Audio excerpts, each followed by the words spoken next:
Mais uma vez, boa noite, paz seja com todos. Eu peço que os irmãos abram no primeiro livro do profeta Samuel, capítulo 1, em nome de Jesus.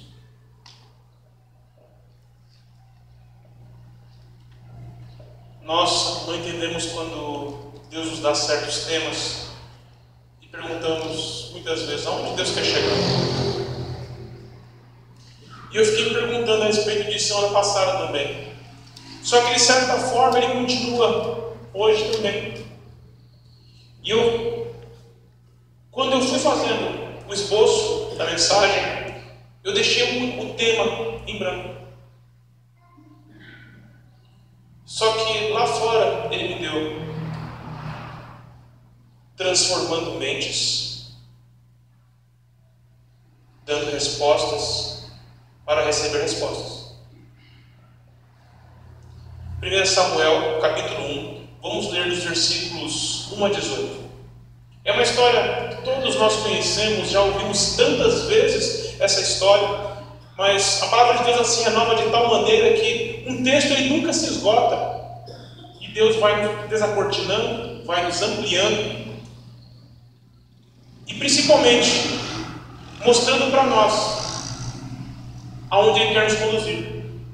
A palavra do Senhor começa dizendo assim: houve um homem de Ramataim, de Zofim, da montanha de Efraim, cujo nome era Eucana, filho de Jeroão, filho de Eliú, filho de Tou, filho de Zufê, Efrateu. E este tinha duas mulheres. O nome de uma era Ana e o nome da outra Penina. Penina tinha filhos, porém Ana não tinha filhos. Subia, pois, este homem da sua cidade de ano em ano a adorar e a sacrificar ao Senhor dos Exércitos em Siló. E estavam ali os sacerdotes em Siló. E estavam ali os sacerdotes do Senhor, Rófine e Finéias, os dois filhos de Eli. E sucedeu que, no dia em que Eucana sacrificava, dava a ele porções a Penina, sua mulher, e a todos os seus filhos e a todas as suas filhas. Porém a Ana dava uma porção excelente, porquanto ele amava a Ana, porém o Senhor lhe tinha cerrado a madre. E a sua competidora excessivamente a irritava para a embravecer, porquanto o Senhor lhe tinha cerrado a madre. E assim o fazia ele de ano em ano, quando ela subia à casa do Senhor. Assim a outra a irritava, pelo que chorava e não comia. Então Eucana, seu marido, lhe disse: Ana, por que choras? E por que não comes? E por que está mal o teu coração?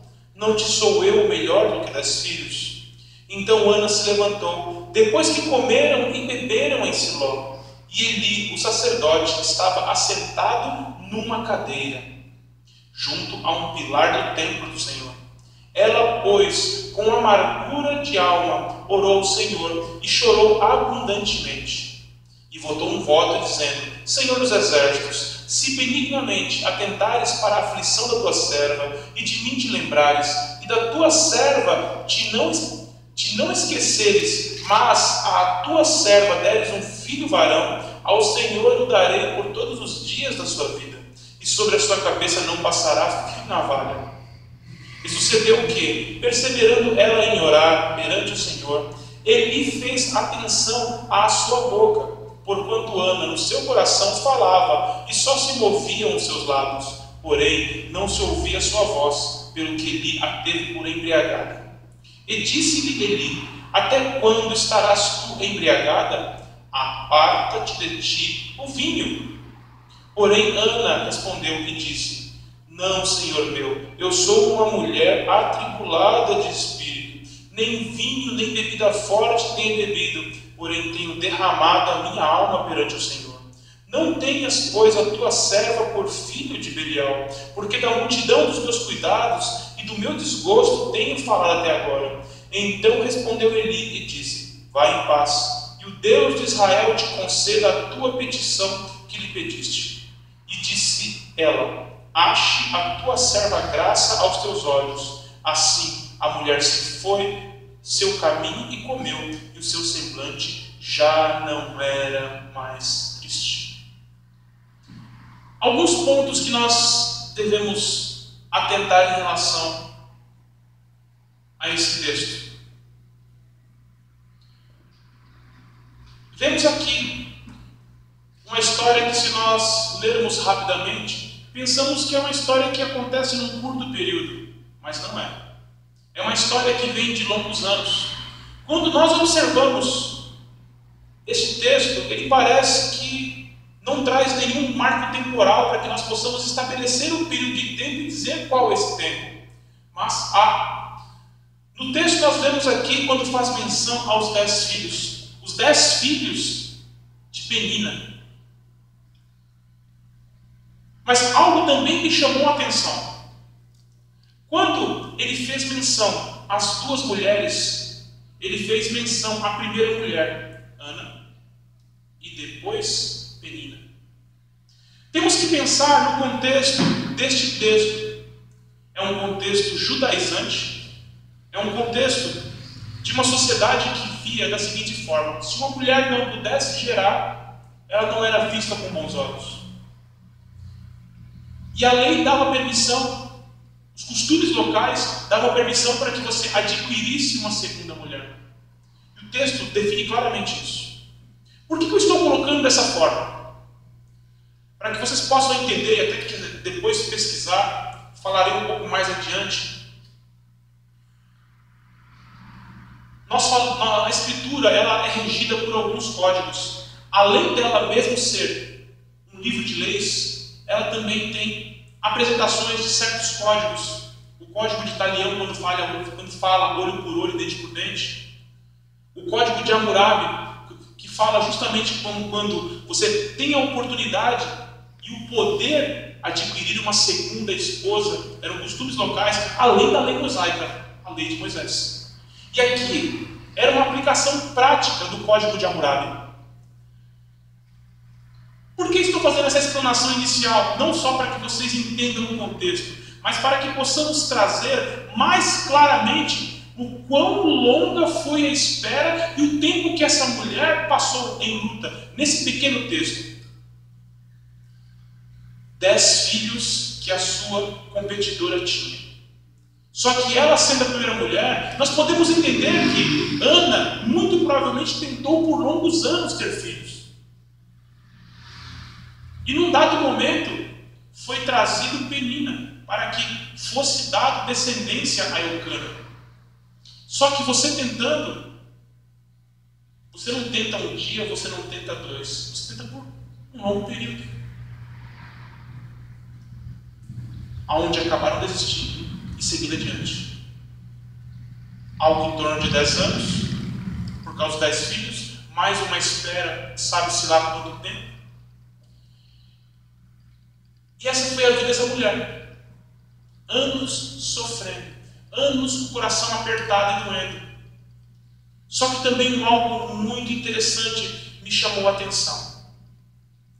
10 anos também, vivendo da mesma forma, tendo as mesmas reações, tendo os mesmos costumes e muito provavelmente dando as mesmas resoluções, porque era um ciclo que se repetia constantemente. E um ciclo só se repete se a semeadura continuar sendo a mesma. Pensando nisso, como estava o coração dessa mulher? No primeiro momento você até recepciona bem a ideia de você esperar continuar lutando.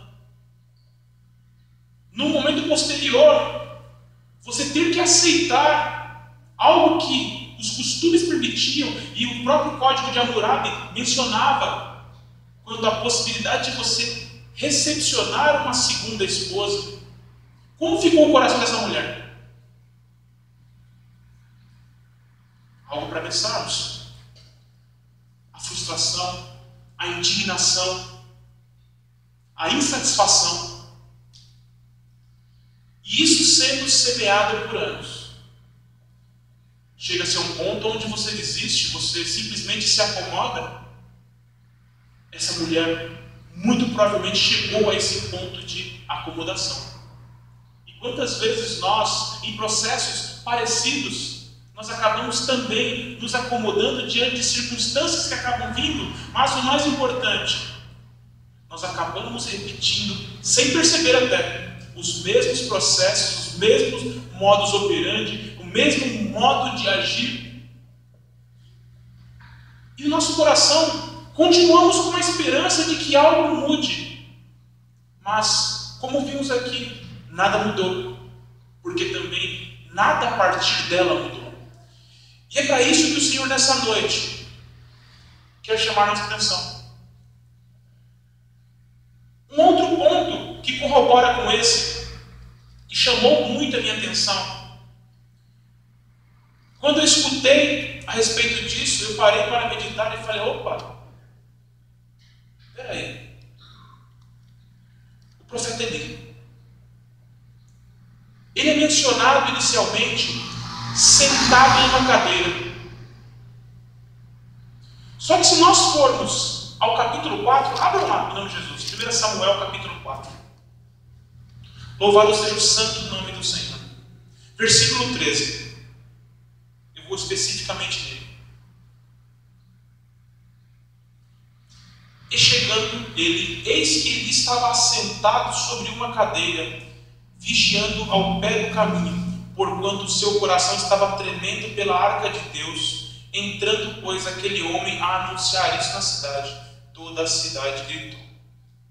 Se nós vermos a sequência desse texto, veremos aqui que Eli já tem idade avançada e que ele acabou morrendo nessa cadeira, ao cair, tropeçar, sentado.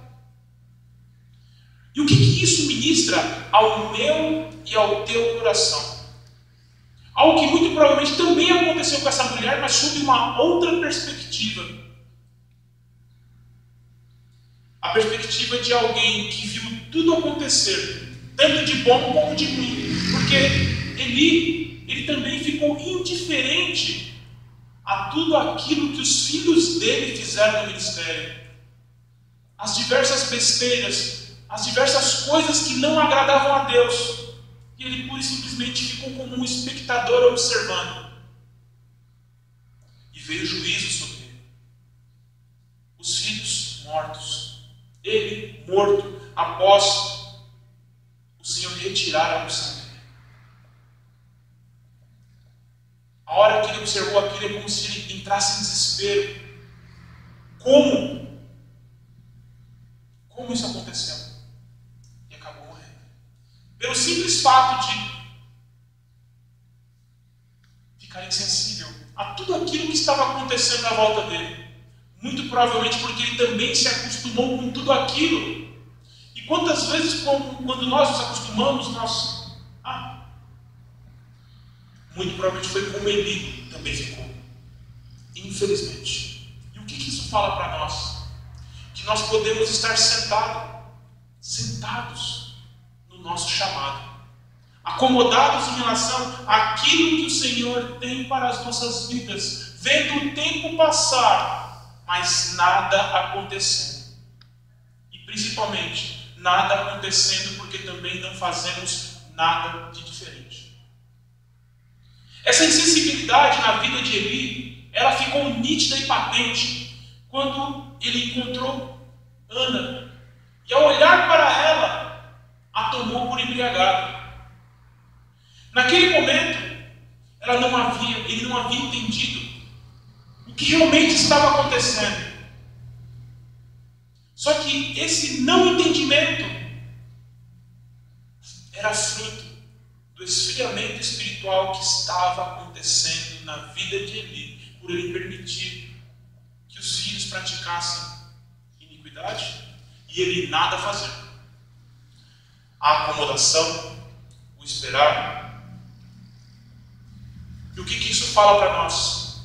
Tanto a nossa vida como o nosso ministério, ele não pode ser praticado, não pode ser realizado apenas observando, apenas vendo as coisas passar, apenas nos acostumando a fazer da forma como eu faço, não procurar aprimoramento e principalmente não depender do Senhor. Muitas vezes nós caímos naquele dilema: eu já sei como fazer, eu sei que fazer assim dá certo, eu sei que se eu tentar dessa forma vai acontecer.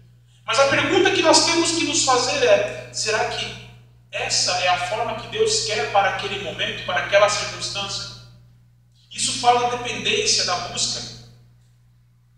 Uma frase que eu até anotei e me chamou muito a atenção.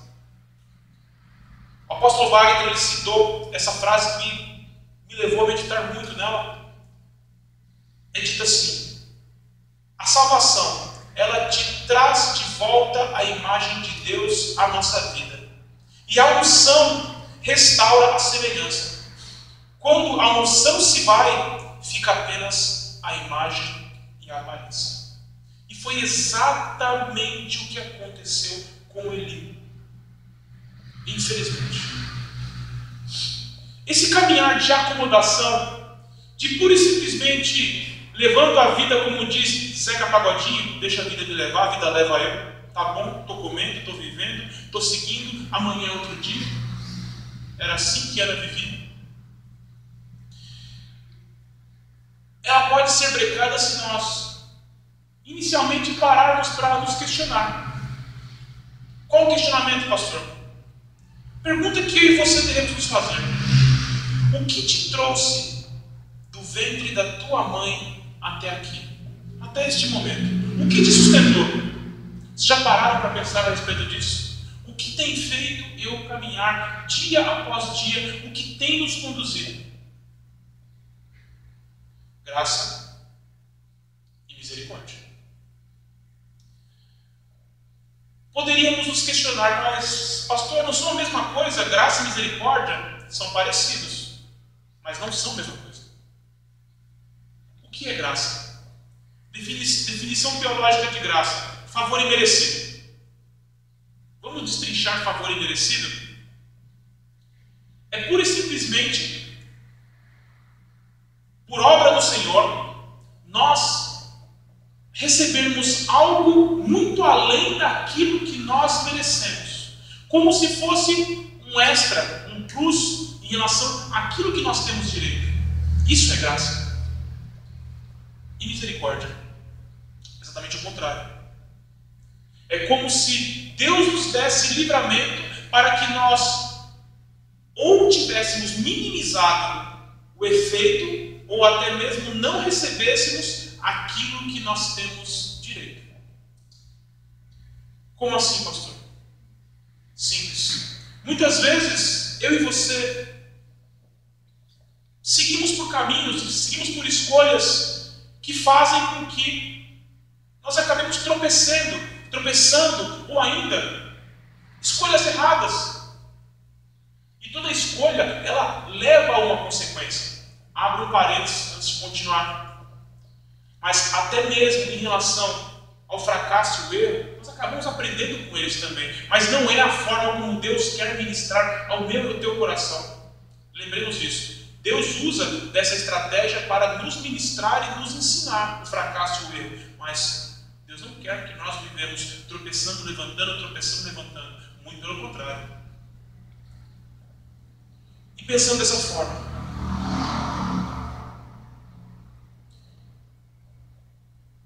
tropeçando e caminhando para que nós venhamos não só conquistar novos territórios, conquistar novas oportunidades, esse aprendizado diário. Só que nos erros, a consequência vem. Mas e se nós fôssemos receber a consequência na medida daquilo que nós deveríamos receber? Será que nós estaríamos aqui hoje? Pouco provável. Pouco provável. Essa é a grande diferença entre graça e misericórdia. É algo que nós temos que não apenas meditar, mas ter como clara diferença. E pensando nisso, eu volto para o texto. Porque quando pensamos na vida de Ana, nós vemos as duas coisas, graça e misericórdia. Só que ao mesmo tempo também, nós somos levados a um outro entendimento muito importante. Nós vemos aqui, durante esse texto todinho, vemos uma mulher clamando, vemos uma mulher chorando. Nós entendemos que essa mulher ficou assim por anos, mesmo tendo a mesma postura, e não vemos uma resposta de Deus. Que engraçado, né? Não tem uma resposta de Deus, nenhuma menção nesse período que ela está aqui chorando, reclamando, doendo. Pergunta que nós poderíamos nos fazer: por que Deus não deu nenhuma resposta vendo uma serva dele sofrendo por tantos anos? E traga isso para o nosso contexto. Quantas vezes nós mesmos estamos diante de Deus, questionando o Senhor: Senhor, por que eu estou passando por essa situação há tanto tempo? Quem é que não fez isso? Mais de uma vez? Diversas vezes? Quem já não fez isso? Só que hoje o Senhor quer trazer um entendimento novo para você e para mim, para nós, para que nós venhamos ter a nossa mente transformada em entendimento e passemos a aplicar de uma outra forma as diversas situações diárias. De que forma? Deus não responde perguntas. Deus não traz resposta para nenhuma pergunta. Você está louco, pastor? Não, não sou louco. Deus responde respostas. Respostas em atitudes. E a própria Escritura versa isso.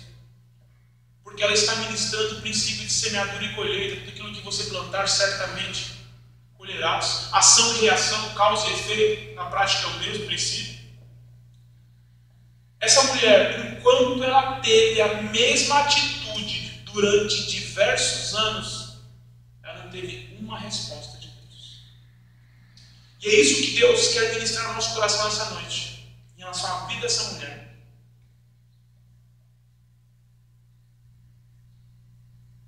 Um coração amargurado, um coração doído, um coração que só olhava para dentro de si, de suas dores. Porque a reação natural do ser humano, nessa hora, você olhar e muitas vezes até falar para Deus: Deus, o Senhor não está vendo o quanto me dói essa situação de eu querer tanto isso? O Senhor não olha para mim, o Senhor esqueceu de mim? Quem de nós aqui não fez tal pergunta ou algo parecido para Deus, questionando por que tal situação não muda? E ficamos ali repetindo, quase que como vãs repetições. Mas essa mulher praticou isso. Só que ela esqueceu algo muito importante. Esqueceu de depender da resposta de Deus. Ela apenas se colocava na presença de Deus como alguém que desabafava, como alguém que, pelo choro, ou pela cara feia, ou pela situação, ou pela circunstância que vivia, poderia comover a Deus. Só que Deus não se comove com nada disso. Deus não se comove pelo simples fato de estar passando por uma luta e dificuldade. E esse é um fato muito claro nessa mensagem, nesse texto da Escritura. Porque essa mulher só passou a ter algo diferente da parte do Senhor quando ela se quebrantou, quando ela se rasgou na presença do Senhor. Enquanto isso não aconteceu, nada mudou, nada aconteceu. Mas por que isso acontece? Pelo simples fato de que, enquanto não fizermos aquilo que nós podemos fazer, Deus não faz o que Ele pode. Enquanto ainda houver meios para que nós possamos fazer, e veja bem, abro parênteses, não estou falando da circunstância de você chegar, ou eu chegar, ou nós chegarmos aqui e tentarmos dar uma ajuda para Deus. Não é isso que eu estou falando. Estou falando de fazer a nossa parte espiritualmente, de estar na presença dEle, de buscar da presença dEle, de buscar de forma diferente, chamar a atenção de Deus. É disso que eu estou falando.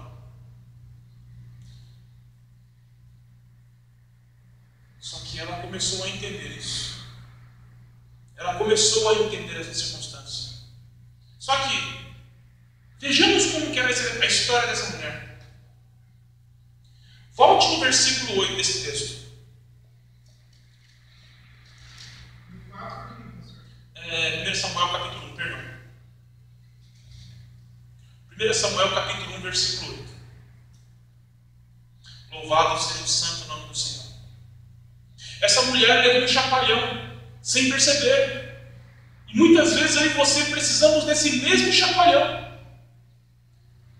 A palavra do Senhor diz assim: então Eucana, seu marido, lhe disse: Ana, por que choras? E por que não comes? E por que está mal o teu coração? Não te sou eu melhor do que 10 filhos? Aqui está o lapso temporal, mas não só isso. A analogia de Eucana para nós e para Ana é o Senhor. É como se o Senhor chegasse para ela e desse o chacoalhão e falasse: ei, filha, qual que é o problema? Você não está conseguindo perceber? Poxa vida, está chorando por quê? Você tem o que comer, você tem o que vestir. Será que a vida está tão ruim assim? Será que tudo está tão difícil assim? Por que o teu coração está tão ruim? Você não tem motivos para se alegrar? Ou será que a sua vida é só coisas ruins que te fazem olhar só para isso? Voltamos na mensagem semana passada, sem perceber. Mateus 6, versículo 26. Mais uma vez o Senhor virando e falando para ela, e falando para nós, mudar a forma como nós vemos as coisas. Ela não estava vendo. Ela estava valorizando a sua dor.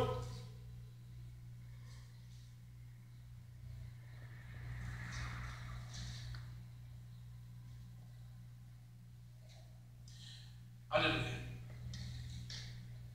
Versículo 26. Olhai para as aves do céu, que nem semeiam, nem cegam, nem ajuntam em celeiros, e vosso Pai Celestial as alimenta. Não tendes vós muito mais valor do que elas? Versículo 28. E quanto ao vestido, por que andais preocupados? Olhai para os lírios do campo, como eles crescem, não trabalham nem fiam. E eu vos digo que nem mesmo Salomão, em toda a sua glória, se vestiu como qualquer deles. Pois se Deus assim veste a erva do campo, que hoje existe, e amanhã lançada no forno, não vos vestirá muito mais a vós, homens de pequena fé? O texto chama a atenção para olharmos. Tirar o olho de nós, da nossa dor, da nossa dificuldade, daquilo que nós temos vivido, transicionar a mente, através do olhar, para na sequência transicionar nossa mente. É o mesmo chamado que Deus fez através da vida de Eucana para Ana. É como se ele falasse: ei filha, acorda, você não tem motivo só para reclamar, eu só ouço reclamação sua, só ouço choro seu. Olha para a sua vida se você não tem nenhum motivo para se alegrar. E quantas vezes eu e você, em meio à dor, nós muitas vezes fazemos a mesma coisa. A mesma coisa. Mas será que nós também não temos motivos, nenhum motivo no nosso dia para nos alegrar? Eu tenho certeza que nós não temos apenas um, mas temos vários, talvez milhares, para nos alegrar. E era para isso que o Senhor queria chamar a atenção dessa mulher. Tirar o olho da dor. Tirar o olho da dor. De forma que a partir daí, vendo a misericórdia de Deus, vendo a graça de Deus sobre a vida dela, e no nosso caso nós, podermos dar uma resposta diferente a Deus. E a partir do momento que reagirmos de forma diferente, Deus vir com a resposta. A partir de uma ação que Deus espera de nós, e nós muitas vezes evitamos, Ele reagir a nós. Porque Deus não fica devendo nada a ninguém. Você crê nisso? Eu creio. Louvado seja o santo nome do Senhor. É engraçado, quando nós olhamos para essa situação, e quantas vezes eu fiz isso, talvez você também tenha feito a mesma coisa. É como se pegássemos algum ponto da nossa dor em meio à dificuldade e aquilo se tornasse algo especial, algo importante, algo que nós nos agarrássemos como se fosse a tábua de salvação. E em cima daquilo nós trabalhássemos, focássemos e ficássemos em cima. No caso da dor dela, era o filho. porque ela não havia recebido. Só que veja só a situação. Ela não tinha percebido que dependia dela para que Deus mudasse a história. Talvez a tua história e a minha depende apenas de nós para que Deus mude a nossa história. Foram 10 anos, no mínimo, em que ela agiu dessa forma.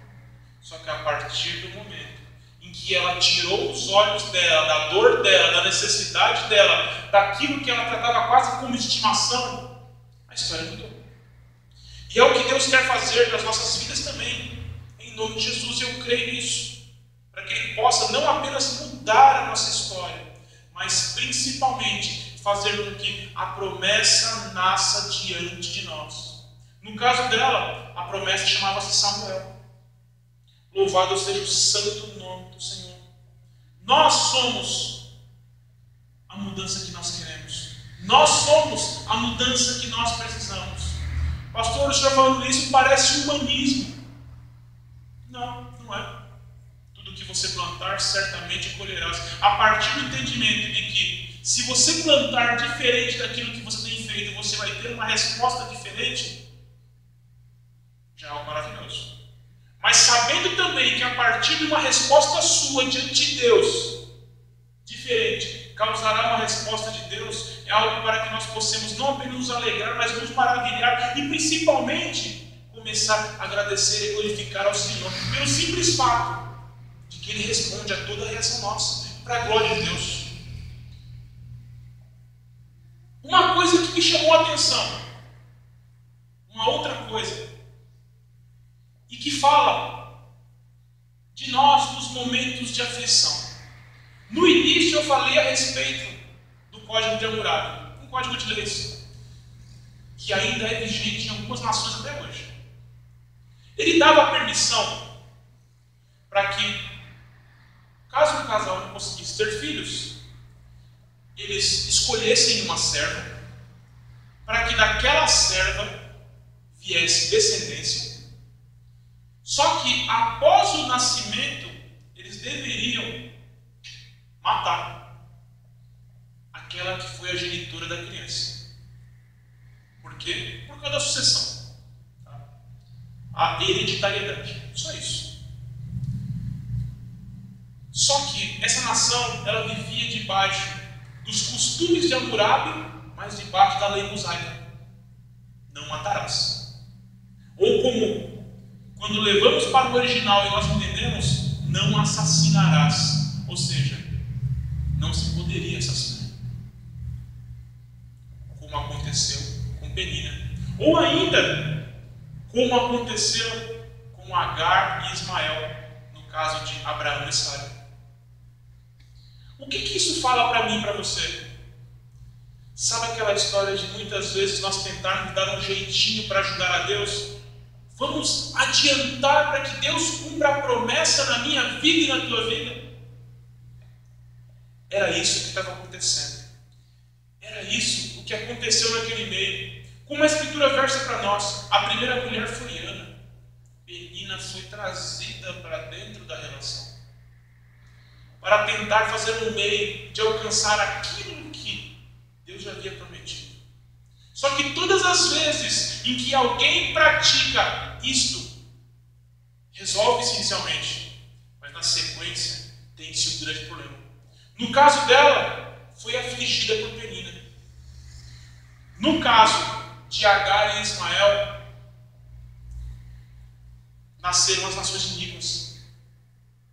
Todo o Oriente Médio que não adora a Deus são descendência de Agar e Ismael. E temos aí uma baita problemática porque alguém um dia decidiu dar um jeitinho para Deus. Vejam só a importância disso. Adiantar a promessa. Mas por que eles fizeram isso, pastor, se eles sabiam que poderia dar esse problema? Primeiro, princípio das leis. Se uma lei usual, uma lei que está em vigência, para ela ser revogada, é necessário que haja uma lei posterior que a revogue, para que perca os efeitos. Se Deus não recriminou, então é permitido. Pensamento básico. Se Deus não falou, até ali não existia nenhuma menção ao fato de ter outra mulher, não havia nenhuma menção quanto à traição ainda. Então, se Deus não falou nada, e nós estamos aqui vivendo debaixo de uma lei que permite, então eu vou fazer. O jeitinho. Que não é só jeitinho brasileiro, é o jeitinho do ser humano, infelizmente. Infelizmente. Aproveitaram-se do silêncio de Deus pelo simples fato de que precisavam de uma dependência, de uma descendência. Muito provavelmente eles já oravam a respeito disso. Oravam pedindo a Deus uma descendência. E esse é um outro ponto que o Senhor nos chama a atenção. Porque muitas vezes declaramos: eu estou orando a respeito.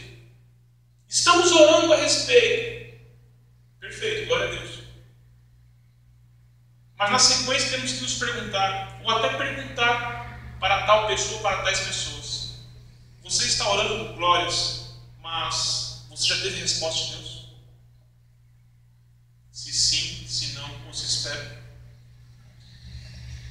Porque se Deus ainda está em silêncio, como estava aqui nesse caso, qual seria o nosso papel? Esperar, como deveria ter sido deles.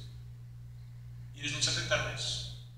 Aproveitaram-se, muito provavelmente, da ansiedade, do desejo por ter uma descendência, pela oportunidade de resolver um problema. E como Deus não fala nada a respeito disso, não proíbe, então acho que Deus está abençoando. E vamos fazer. E quantas vezes eu e você nos vemos diante desse dilema, que parece que coça quando vem a oportunidade, quase como se falasse: aproveita desse cheque especial, aproveita desse limite. É a mesma situação que Deus coloca diante de nós. Mas aonde queremos chegar com esse questionamento? Uma pergunta bem simples.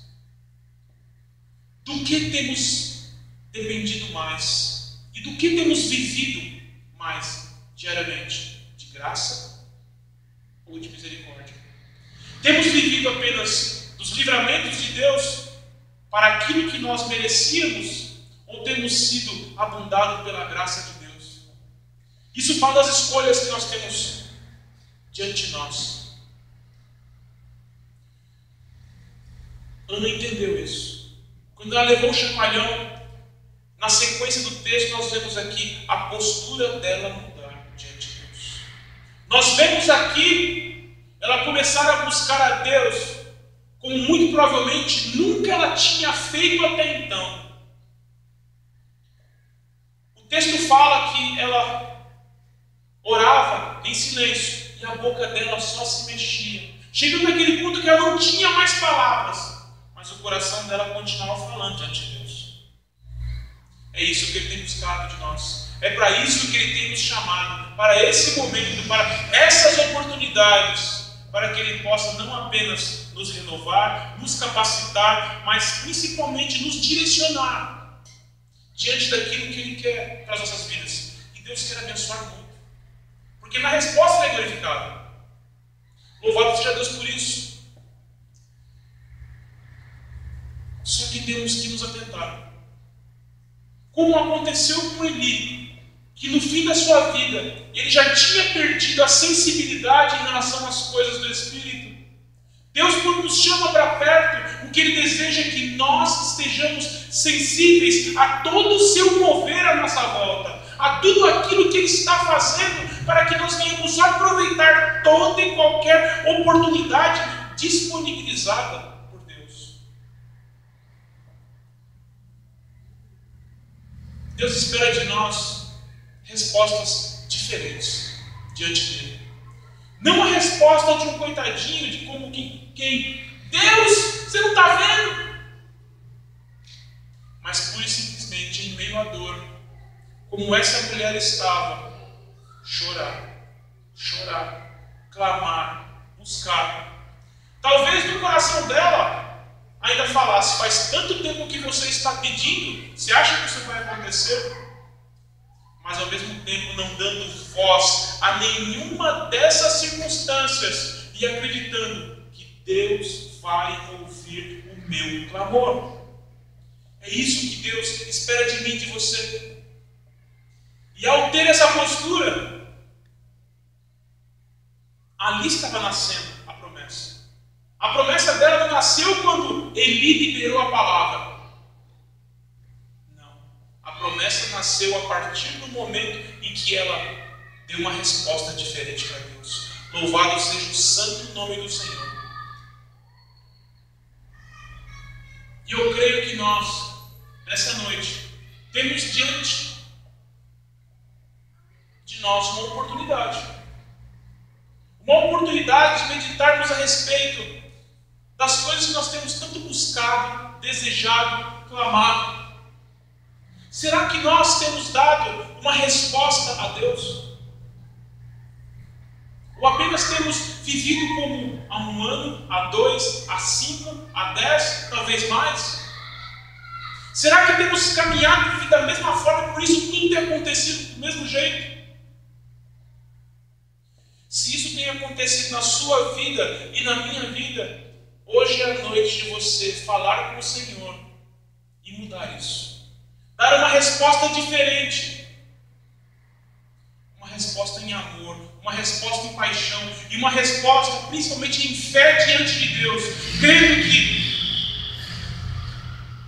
Ele se move em favor daquele que o ama e o teme. Você crê nisso? Louvado seja o santo nome do Senhor. Na quinta-feira nós estávamos aqui, nas quintas para crescer. Enquanto orava pelo pastor Mike, com os olhos fechados, o Senhor me trouxe uma visão de um céu azul com nuvens. Só que à medida que nós íamos orando, aquele céu ia abrindo, ia ficando azul. E eu creio que esse tempo de céus abertos sobre nós está se aproximando, está chegando, e vai acontecer sobre a minha vida e a tua vida. Porque a partir de hoje eu creio que nós daremos respostas diferentes para recebermos respostas de Deus. Só que ao mesmo tempo nós temos que meditar. Porque não será nem um pouco fácil mudar práticas e costumes, mudar a nossa forma de pensar e de ver certas circunstâncias. Aquilo de nós olharmos muitas vezes para um vale de ossos secos e acreditar que se Deus falou profetiza, é para profetizar. Aquilo de olharmos para as circunstâncias, essa circunstância em particular, o vale de ossos secos, poderíamos olhar da onde vai ter vida esse negócio. Só tem osso, só tem morte, só tem sonhos enterrados. Só que é uma escolha que Deus coloca diante de mim e de você. Olhar para um lugar que está morto, que a morte está decretada e declarada, ou pura e simplesmente dar uma resposta diferente para Deus e falar: Senhor, nesse lugar, se o Senhor falar que pode ter vida, eu acredito. Mas será que nessa noite você está disposto a acreditar nisso também? Porque a resposta diferente vai depender do quanto você acredita nos resultados dela. Esse é o ponto.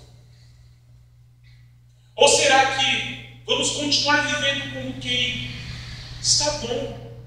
Eu tenho que comer. Eu como há 1 ano, como há 2, como há 5, como há 10, tenho minha comidinha em casa. Está tudo maravilhoso. É o que Deus tem para você mesmo? será que algo tem que mudar na sua vida, na sua casa, para que a sua descendência possa mudar? E esse é o ponto. O ponto mais importante, aliás. Porque talvez na sua família você seja aquele que é o primeiro a ser um crente, ou ainda o primeiro a ser um crente firmado. Isso é graça. É graça de Deus. Na vida dessa mulher, a postura dela gerou um grande profeta, Samuel. Talvez na sua resposta Deus esteja trabalhando para que a sua descendência também seja gerado algo grande. E eu creio nisso. Eu sei que o Mar não crê.